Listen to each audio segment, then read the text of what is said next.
Welcome to लीगम life. दोस्तों, आज के इस लेक्चर में हम बात करने वाले हैं जर्नल एक्सेप्शन ऑफ आईपीसी यानी कि चैप्टर 4 ऑफ आईपीसी, जो कि डील करता है सेक्शन 76 से 106 तक। दोस्तों, हमें शुरू करने से पहले कुछ बेसिक चीज़ें हैं, हमें उसके बारे में पता होना चाहिए। और वो बेसिक चीज़ ये है कि हमारी आईपीसी के अंदर जर्नल एक्सेप्शन को इंट्रोड्यूस करने के पीछे लेजिस्लेचर की क्या इंटेंशन है, उसको हमें समझना बहुत ज़रूरी है। हमारी आईपीसी को 1860 में ड्राफ्ट करके इसको इन्फोर्स में लाया गया है 1862 में। जो लॉर्ड मकौले साहब थे, जो हमारे चेयरपर्सन थे फर्स्ट लॉ कमीशन के, मकौले साहब, उन्होंने क्या है कि इंडियन सोसाइटी को बड़े अच्छे से ऑब्ज़र्व किया, उसको स्टडी किया और क्या है कि कुछ ऐसी चीज़ें बाहर निकाली जो हमारी जर्नल एक्सेप्शन और हम आईपीसी में पढ़ते हैं। एक स्पेशली एक पर्टिकुलर चैप्टर बनाने की क्या ज़रूरत थी लेजिस्लेचर के लिए, यानी उसको क्यों इंट्रोड्यूस किया गया। पहले हम उन दो पॉइंटों को पहले हम डिस्कस करते हैं। पहली चीज़ थी कि जो पहले के क्रिमिनल लॉ थे, चाहे वो मोमडन क्रिमिनल लॉ हो या फिर हिंदू क्रिमिनल लॉ हो, उसके अंदर कुछ लूप होल दिखाई दिए ब्रिटिशर्स को, और जो हमारे चेयरपर्सन थे, जो मेंबर थे कमेटी के फर्स्ट लॉ कमीशन, उनको कुछ लूप होल ये थे कि उस टाइम में अगर कोई पर्सन नेसेसिटी में और मिस्टेक ऑफ फैक्ट या फिर अपने प्राइवेट डिफेंस में या विद द कंसेंट कोई इस तरह का एक्ट या ओमिशन करता था जिसकी वजह से किसी को कोई इंजरी होती थी या कोई हार्म होता था, किसी को ग्रीवियस हर्ट होता था या किसी का होमोसाइड हो जाता था, तो उस केस में उसकी जो सर्कमस्टांसिस थी, यानी कि किन सर्कमस्टांसिस में उसके ऐसा हुआ, उनके सर्कमस्टांसिस को कंसीडर नहीं किया जाता था, उसको डिफेंस नहीं मिलता था और उसको पनिशमेंट दे दी जाती थी। तो इस लूप होल को ख़त्म करने के लिए जो लेजिस्लेचर थी, जो मैकॉले साहब की चेयरमैनशिप में जो कमेटी थी, उन्होंने क्या है कि एक स्पेशल चैप्टर बनाया, वो है जर्नल एक्सेप्शन। दूसरी चीज़ ये थी कि इसको अलग से चैप्टर इसलिए बनाया गया है कि हर एक प्रोविज़न जो आईपीसी में हमारे ऑफेंस हैं या फिर इलिस्ट्रेशन है, हर एक प्रोविज़न के पीछे जर्नल एक्सेप्शन को इंट्रोड्यूस करना, ये एक बार बार रिपीटेशन थी किसी चीज़ की, जो कि एक बहुत ही बर्डन था उस कमेटी के सामने। उन्होंने क्या किया, एक अलग से चैप्टर बनाया। अगर आप कोई ऐसा एक्ट या ओमिशन करते हैं जिसमें आपकी इलीगल इंटेंशन नहीं है, तो आप वहाँ पे अपना डिफेंस ले सकते हैं। तो यहाँ पे हमने 2 पॉइंट डिस्कस किए। उसके बाद हम बात करते हैं कि जर्नल एक्सेप्शन को पढ़ना ज़रूरी क्यों है। क्योंकि हमें कोई भी प्रोविज़न पढ़ना है, कोई भी इलिस्ट्रेशन पढ़नी है आईपीसी में, तो हमें जर्नल एक्सेप्शन को दिमाग में रखना है, राइट।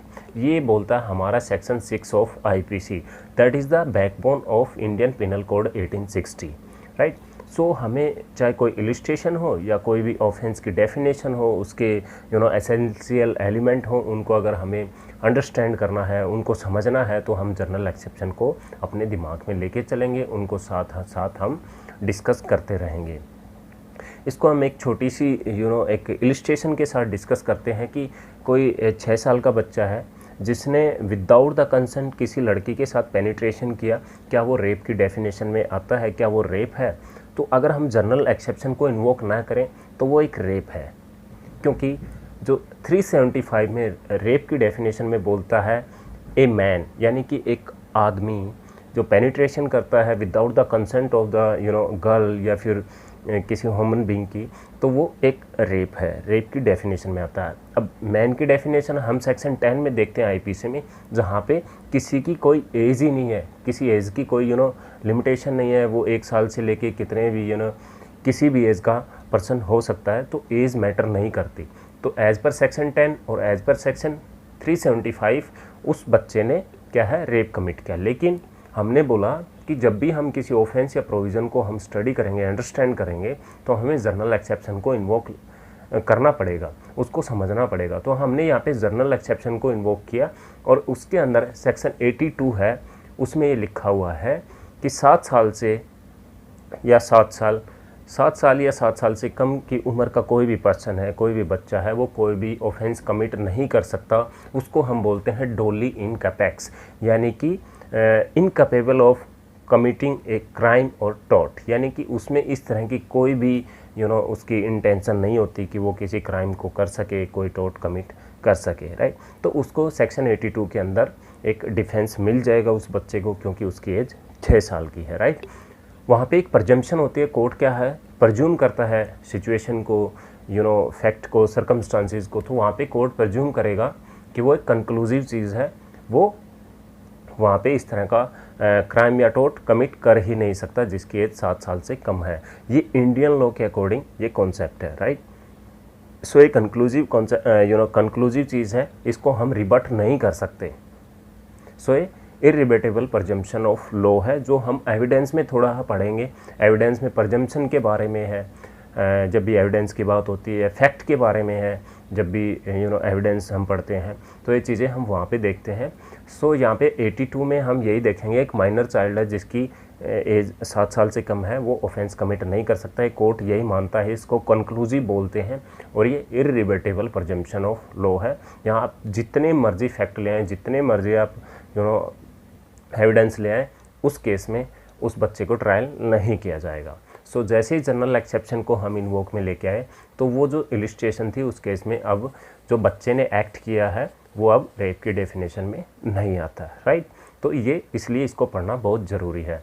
एग्ज़ाम के पॉइंट ऑफ व्यू से अगर हम जनरल एक्सेप्शन की बात करें, तो यहाँ से जुडिशरी हो गया, या फिर आपका एडीए जो भी सरकारी वकील लगते हैं उसमें जो एग्ज़ाम आता है, या फिर किसी भी लॉ एंट्रेंस में जहाँ पे आईपीसी सिलेबस में है, वहाँ भी जनरल एक्सेप्शन से पक्का एक या दो क्वेश्चन पूछे जाते हैं।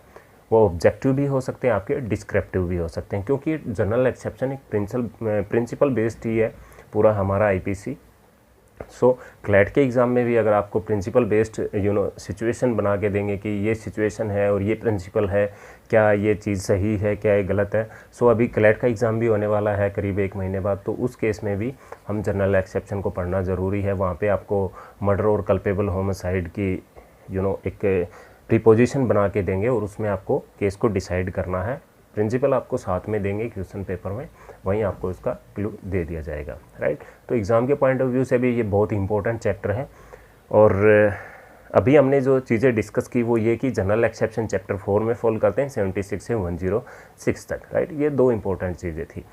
अब हम बात करते हैं जनरल एक्सेप्शन में सेक्शन 76 की, जो कि सबसे पहला सेक्शन है। उसको हम बाउंड बाय लॉ या मिस्टेक ऑफ फैक्ट भी कहते हैं, यानी कि कोई भी पर्सन है, act done by a person bound by or by mistake of fact believing himself bound by law. कहता है कोई भी पर्सन कोई ऐसा एक्ट करता है जिसमें वो बाउंड बाय लॉ है या मिस्टेक ऑफ फैक्ट की वजह से करता है, तो उसमें वो ऑफेंस नहीं है, उसको उसका डिफेंस मिल जाएगा। फॉर एग्जांपल, एक सोल्जर है, उसने अपने सुपीरियर ऑफिसर के कहने पर मॉब के ऊपर यानी कि भीड़ के ऊपर गोलियां चला दी, जिससे किसी को इंजरी हुई है, किसी को ग्रेवियस हर्ट हुआ या फिर होमोसाइड हुआ, तो वो यहाँ पे प्ली ले सकता है कि sir I am bound by law, कि मुझे सुपीरियर ऑफिसर ने ऑर्डर दिया था इसलिए मैंने उसके ऊपर गोलियां चलाई, तो ये एक बाउंड बाय लॉ है, राइट।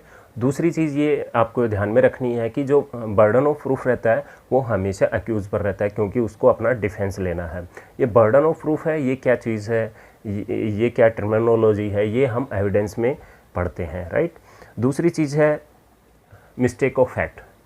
मिस्टेक ऑफ फैक्ट में अगर कोई मिस्टेक हो जाती है किसी फैक्ट को लेके, अब ये फैक्ट जो वर्ड है ये भी हम एविडेंस में पढ़ते हैं कि फैक्ट क्या होता है। एक प्री का क्वेश्चन बनता है यहाँ पे, फैक्ट में भी साइकोलॉजिकल और फिजिकल, ये एविडेंस का क्वेश्चन है। एविडेंस में इस तरह का क्वेश्चन आता है कि फैक्ट में भी फिजिकल और साइकोलॉजिकल, तो everything is a fact, right. So अगर किसी मिस्टेक ऑफ फैक्ट की मिस्टेक ऑफ फैक्ट रहता है तो वहाँ पर भी डिफेंस मिल जाता है इस सेक्शन के अकॉर्डिंग। फॉर एग्जाम्पल, अगर ए है जिसको क्या है कि वाई को अरेस्ट करने के लिए वारंट इशू किया गया, लेकिन ए ने गलती से वाई की जगह एक्स को अरेस्ट किया, राइट। अब एक्स क्या है, उस पुलिस ऑफिसर को जो कि गलती से गुड फेथ में उसकी गलती से या पुलिस ऑफिसर के गुड फेथ में उसने उसको अरेस्ट किया था, तो उसको ट्रायल नहीं कर सकता, किसके लिए, रॉन्गफुल कन्फाइनमेंट के लिए, ठीक है। तो यहाँ पे एक्स क्या है, पुलिस ऑफिसर ए को ट्रायल नहीं कर सकता, क्योंकि पुलिस ऑफिसर यहाँ पे कह सकता है कि गुड फेथ में मैंने अपना काम किया था और ये एक मिस्टेक ऑफ फैक्ट है, एक्स की जगह वाई की जगह मैंने एक्स को अरेस्ट किया था, तो मुझे 76 में इसका डिफेंस दिया जाए, तो उसको मिस्टेक ऑफ फैक्ट के केस में उसको यहाँ पे डिफेंस मिल जाएगा, राइट। सो हम बात कर रहे थे mistake of fact. So countries wise country ये डील करता है कि मिस्टेक ऑफ फैक्ट है वो एक्सक्यूज़ है यहाँ पे, और mistake of law not an excuse. So mistake of fact is an excuse but mistake of law not an excuse, ये हमारी कंट्री में है, प्रोविज़न। और दूसरी चीज़ है कि इसकी एक लीगल मैगज़िम है जिसको हम पढ़ते हैं। ये कई बार क्वेश्चन पूछ लिया जाता है प्री के एग्ज़ाम में, जुडिशरी में या फिर एडीए में। इग्नोरेंसिया फैक्टी एक्सक्यूजेट इग्नोरेंसिया लेजिस नेमिनस एक्सक्यूजेट। ये एक बड़ी ही फेमस मैगज़िम है क्रिमिनल लॉ की, और इसका मतलब है it means ignorance of fact is an excuse, ignorance of law is no excuse, right. So मैं इस मैगज़ीन को फिर से एक बार रिपीट करता हूँ। इग्नोरेंसिया फैक्टी एक्सक्यूजस्ट इग्नोरेंसिया लेजिस नेमिनम एक्सक्यूजेट is a well known magazine of criminal law, right. तो जो हम बात करते हैं इग्नोरेंस ऑफ फैक्ट की और इग्नोरेंस ऑफ लॉ की। सो फैक्ट क्या है, हमने देखा जनरल एक्सेप्शन में क्या है, एक डिफेंस है।